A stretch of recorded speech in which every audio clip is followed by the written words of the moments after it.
Hello, hello, I'm Kads, and welcome back to the free-to-play review.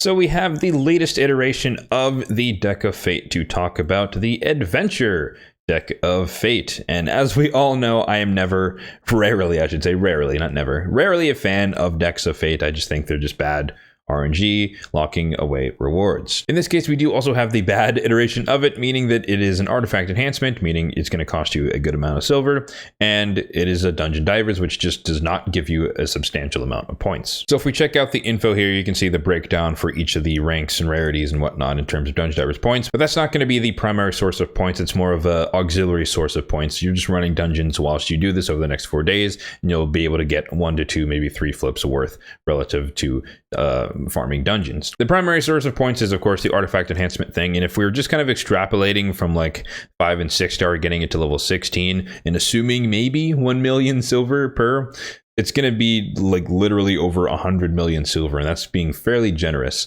I would say, in terms of averages. So it can be extremely costly, and that's just from taking stuff to level from 12 to 16. Obviously, you can get a decent amount of points just from taking stuff to 0 to 12.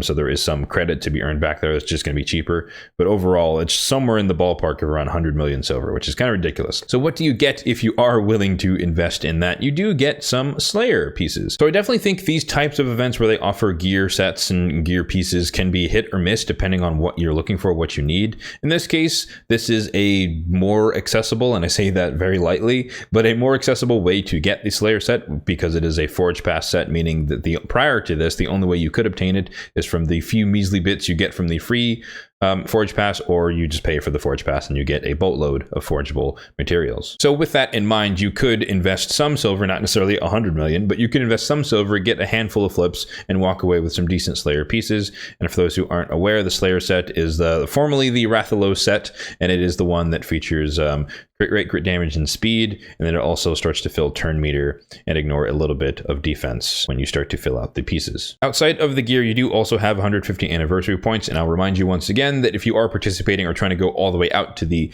4-star Lady Mikage Soul, there is still a buffer of 250 points that you can skip, and in my case, spoiler alert, I'll be skipping this Deck of Fate, and thus I will not be redeeming this 150, meaning I have a buffer of 100 points remaining to spare. Void Shard is up for grabs, Legendary Tome, and a little bit of Chaos Dust. And for those who are less familiar with the Deck of Fate format, if you do happen to get streaks or 3 of a kind back to back to back, you have a chance to roll on these respective tables to get some of these rewards.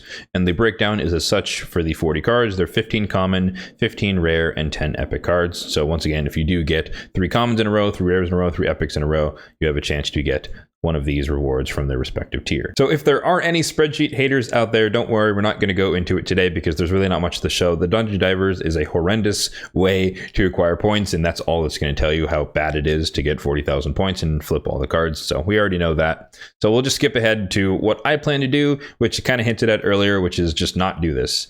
I will get some flips, maybe 2 to 3, just by running the spider tournament that's going on right now. There is a turn attack, and I think in a couple of days or so, there's a dragon turn attack that's going to begin. And so combining those 2 events, or those 2 tournaments, is going to give me a handful of flips, and I get what I get from that. Not really going to try that hard. If I do happen to get some Titan event points, a little bit more buffer, relative to other events, so I won't be opposed to that, but that is complete RNG relative to wherever they are in this deck. My recommendation for you guys is that if you do have loads of silver to spare, and I'm not one of those people, I'm sitting, I mean relatively pretty considering my nature, but sitting relatively pretty at 18 million silver. So if you do have a lot and you're willing to invest, not necessarily go all the way, you don't necessarily have to get all 40 flips, you can do half or something, or a quarter, or whatever is comfortable. If you have some silver that you wish to burn, you don't buy Forge Passes, and you really like or really want Slayer gear to finish sets, or just get pieces that you want to put on champions, it might be worth it in that case to kind of go for as many flips as you feel comfortable with. But if you don't care about Slayer, you're not doing the Titan event,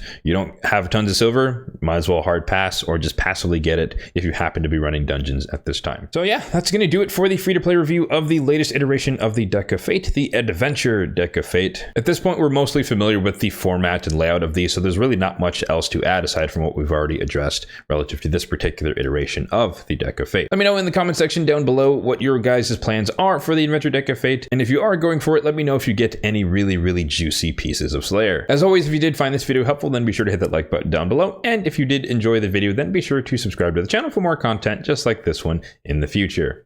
Thanks for watching, and have a good one.